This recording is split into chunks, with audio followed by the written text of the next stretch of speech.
And now, it's time to talk about Leonardo, who was fascinated by light. In the early 90s, I was invited to speak for the Young Presidents Organization in Washington, D.C. This is a group of company presidents. They're all under age 50. They run big companies. And I was speaking to them about creativity and innovation. But I knew that they were holding one of their premier events in Florence, which is my favorite city. And I really wanted to get invited. So I imagined a scenario. I imagined that the chair of the Florence Education Committee might approach me after I finished my talk and might ask me something along the lines of, if we were to invite you to Florence, what would you do? And I figured he'd probably say something like, it better be something really special because everybody wants to go to Florence.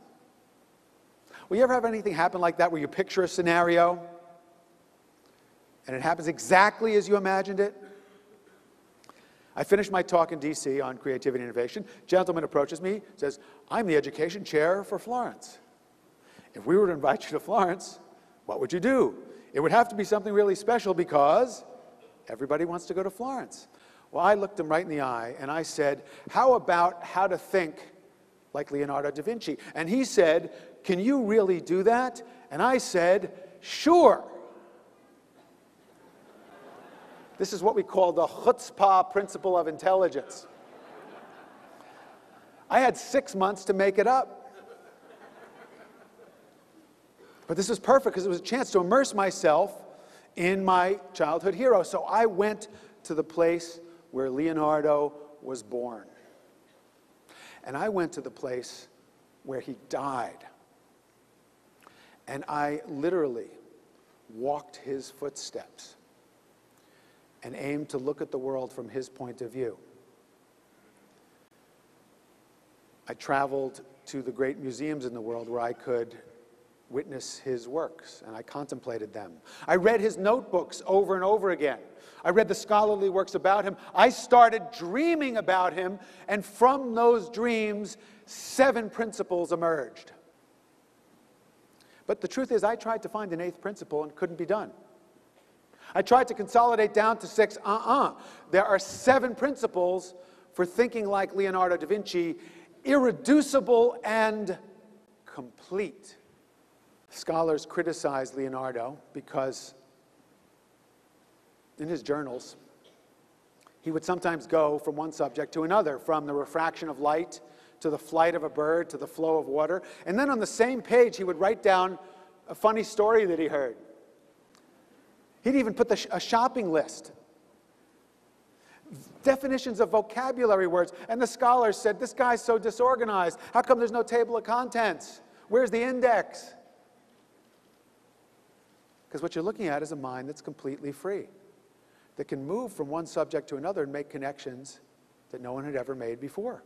Now, where are you physically located when you get your best ideas? Where are you actually physically located? How many people in the shower or the bath?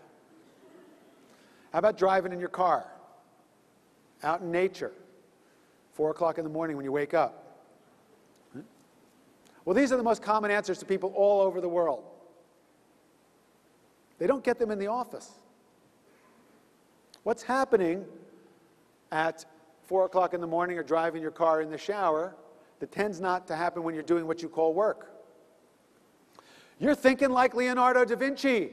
You're relaxed. Your mind is free. You're out of the box. What is the box? It's linear thinking. The 4th principle for thinking like Leonardo, this one we say quietly, almost in a whisper, with a tiny little gesture. The 4th principle is sfumato. It means, the technical translation is going up in smoke. And what sfumato represents is one of the most distinguishing characteristics of highly creative people, which is their openness to uncertainty, their willingness to embrace the unknown. Any great achievement requires the ability to embrace the unknown.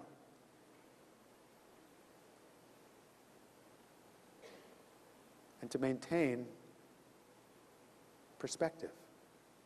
A Mona Lisa smile. How does it make you feel when you smile like Mona Lisa?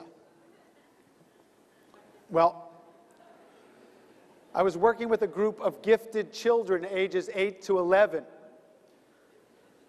And I showed them the picture of the Mona Lisa, and I said, what is she smiling about? And without my asking them to do so, they started imitating her smile. Because they have curiosità.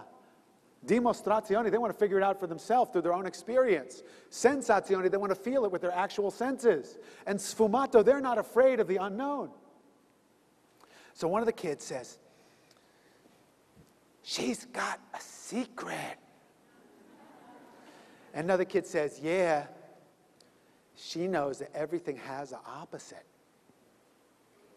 And then the kids start saying opposites, like day and night, good and bad, boys and girls, life and death. I asked my average corporate group, I say, what is she smiling about? A while ago, this management society person stood up and said, I read in the Wall Street Journal that the famous smile was caused by a dental problem. The kids got it right. The seventh principle is connessione. Leonardo said everything connects to everything else. Everything connects to everything else. So look at this painting. He did this when he was in his 20s. He was criticized by the art historians for leaving it unfinished. But I think they didn't understand what he was really trying to do in this painting, which was to sum up all valuable human knowledge in one painting. If you understand what his intention was, maybe we can give him a break for leaving it unfinished. I promised to show you a mind map, and here's a mind map of what we've just covered about Leonardo. What's my image in the center? It's a parachute, right? Why? Because Leonardo invented it and it represents innovation. Who's the figure in the circle? It's the canon of proportion figure representing our potential. So a mind map starts with an image in the center, waking up the right hemisphere and making it part of your thinking, planning, or problem solving. This is a simple, practical thing that you can take away to learn to think like Leonardo da Vinci yourself. I learned how to juggle many years ago. I saw someone doing it and I thought it was incredibly beautiful. Looked to me like moving sculpture.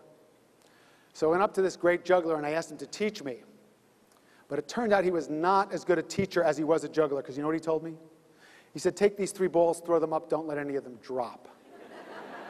You ever get an instruction like that in the course of your career? Well, I tried really hard and the balls were dropping over and over again. I would have given up, but I really wanted to learn. And then I had an enlightenment experience. I realized that if I could discover curiosità, be more like a child, more playful, it would be much easier. Dimostrazione was clear. I had to figure it out for myself. Sensazione, I started to feel the rhythm, enjoy the color.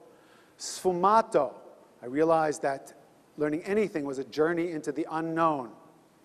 Arte, scienza, and corporalità were all about balance, and that's when I had the enlightenment. Connessione, everything connects to everything else. If you meditate on this pattern, what is it? Infinity. It represents your infinite potential. The art critic Bernard Berenson said of Leonardo da Vinci that everything he touched turned to eternal beauty. My wish for you is you'll take these principles and bring a touch of that beauty to your life every single day. Grazie mille. God bless you. Thank you. Thank you. Thank you very much. Thank you. Grazie mille. Thank you. Thank you very much. Stay for a second. Michael Gelb. Michael Gelb.